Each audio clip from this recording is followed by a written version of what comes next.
I apologize. I'll have to see if there's a way of getting these opening screens off that cause some interruption in me anyway, and the silence, but maybe silence is a good place to begin. So let's see. Today, we're coming to the close of our vacation counseling here in Florida, and just having a very reflective morning. We had a nice party and just a lot of nice times, nice people. We really love our family. And not the party, but sometime before the party, one of my in-laws confronted me like I felt Daniel in the lion's den. Okay. They're not safe enough to stay when she asked me to leave. So reflecting on that, I mean, that's something that can be very hurtful. The thing that hurts me is the anger that she carries. And it got me to thinking of, I really don't care if people don't like me. I mean, this is how loving of myself I am. I realize that not everyone's going to love me. There are people I can really upset. I'm very focused on my life, my life journey, what it's been and what it is to be because of what I desire. Wow. That's it in a nutshell, isn't it? So that's one thing. This all leads up to I'm a seeker of truth, the truth that will make me free. I can only find that which I seek. So therefore, in seeking the truth that makes me free, that's the truth that I will find. And so even incidents like this that can be uncomfortable are for me to take back home, because what in me can be hurt? The God of me, the truth of me, the essence of me, the Christ of me, the wisdom of me, the idea of me, the creator of me, all of that doesn't see bad. It doesn't see hurt. So what that means to me is the truth that I seek, the only truth that I found that satisfies everything is love. Love, in all uppercase, bolded, italicized, huge letters. Unconditional love is what most of us say we seek, and then we deny when it seemingly doesn't exist. Unconditional love doesn't come from outside, doesn't come from everything being good. Unconditional love is seeing the so-called bad and finding some good in it. Love is always there. Love is all there is. So even if something like this, what this person has done for me, is to brought me inside, to go to that place of me that can be hurt, and then find what's the wound behind that hurt, what's the feeling, and then be with that. Or just stay in the moment. And what I did in the moment was, which prompted me to bring this forth is, I'm a seeker of truth, the truth that makes me free. But I cannot be free if you're not free in my presence. So this is the gift that this in-law has brought to me.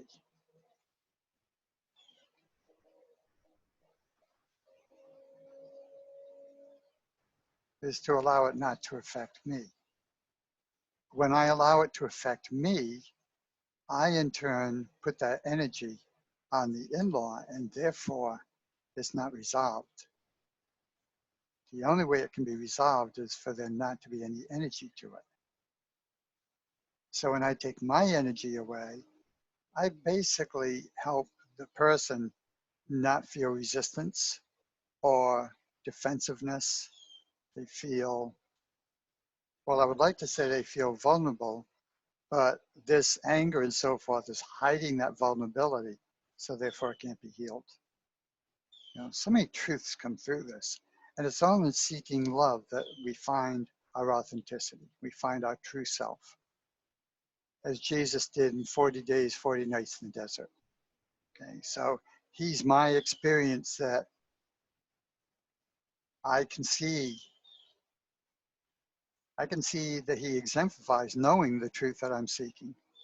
So naturally, I'm going to follow him as my mentor, my friend, my beloved, my teacher, because he shows me just how to love, what love is not. Judge not. Love your enemies. Love God with all of your being, all of your mistakes, all of your lies, all your deceptions, but all of your confidence, all of your love, all of your everything. Because nothing that God sees is bad or wrong. It just sees me being me with the free will that I have. It says, use it. I free you to use your free will. So how do you want to use it? Well, I want to be loved. I want to be happy. I want people to like me while giving others permission not to like me. But what I want most is for them to see in me what they have within them, what you have within you. And this is the fire that Jesus came to ignite 2018 years ago. And now in 2000, I'm fortunate. I have 1984 to 2006. I think that's 26 years, 22 years. Yeah, I think 22 years. Sorry, I had to come back into that other brain for a while. That's difficult because I don't want to leave this one. So I'm fortunate that for 22 years before being introduced to Christ letters, I had the science of mind, new thought, principles, fundamentals, espoused by many people. Many people know who they are. They know that they are the creator of their lives. Whatever path they've taken to get there, that's where we are. And we are all leaders to people finding this within themselves through whatever path. Christ letters is very active in my life right now. And then right with that, right coexisting with that, co-eternal, coexisting with that is the science of mind, because they're all the truth of being. They're all the truth that makes us free. Makes us free. Doesn't allow us, it makes us free. We just have to open to it. So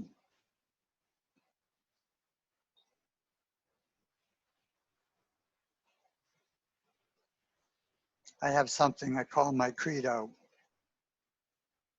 It's a credo on my happiness. That I'm happy because I want to be happy. And if that makes you unhappy, not my responsibility is what I take it.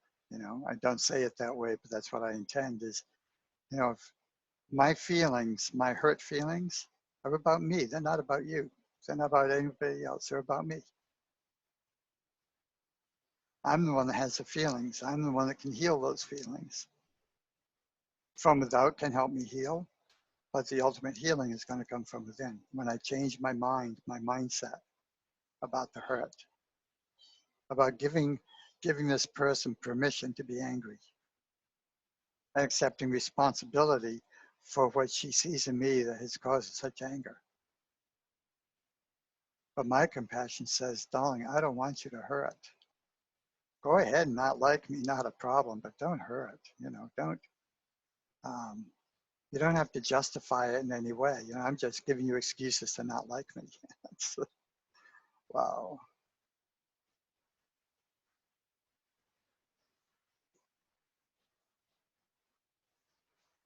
I've been reading this awesome book, and I think that's part of the intimacy of what I'm bringing today. Excuse me while I make myself at home on this vacation. The name of the book is Eyes in the Mirror.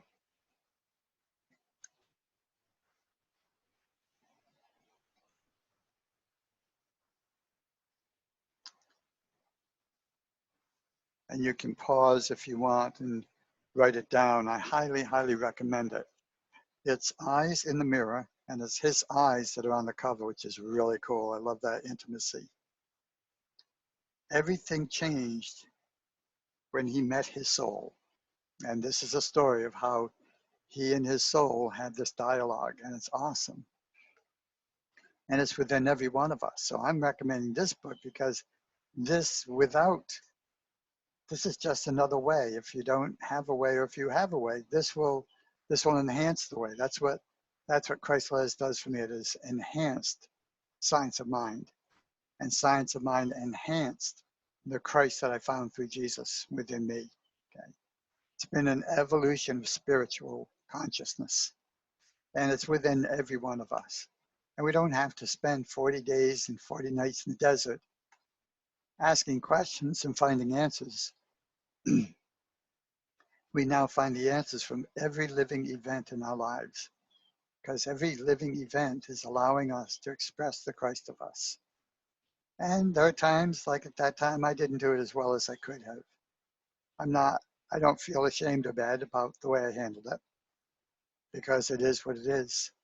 I gave up very quickly. You know, one of my totem animals is the possum, and the power of the possum is the possum can play dead. And playing dead to me is surrender, is giving up, is releasing, is not resisting. Okay. So I came to that very early when I realized, okay, she wants me to leave, and I'm okay with that. But wow. So I just use this as an example of, as this book does, it's like a dialogue with my own higher power.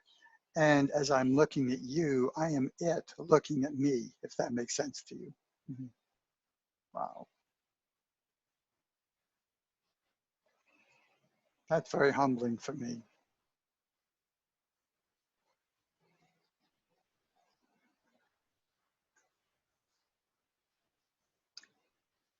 In these conversations that the character Zach has with his spiritual guide, his spiritual oneness, his spiritual revealer of who he is.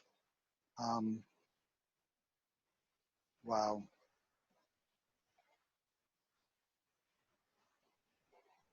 Oh, that's what brought me to this of, in looking at myself, it's as if I'm the me of me, the consciousness of me, looking through me, seeing itself. Okay? So it's been a dialogue, and I've enjoyed it. And the sun is coming up, and everything is fading into light. So I think that's a great place to fade out. And I thank you profusely for being with me today. And if you'd like a copy of my credo, it's very empowering. It's very declaring the truth of what I am, what I want to be, and how I'm becoming it. So if you'd like a copy, it's chapelinthesky@aol.com. There's no punctuation. chapelinthesky@aol.com. Many blessings. Thank you for being with me at this time. And I hope this has a message for you, a special message for you, as it has for me. God bless you. Namaste. The essence of me salutes and honors and knows and accepts and trusts the essence of you as one. Bye for now.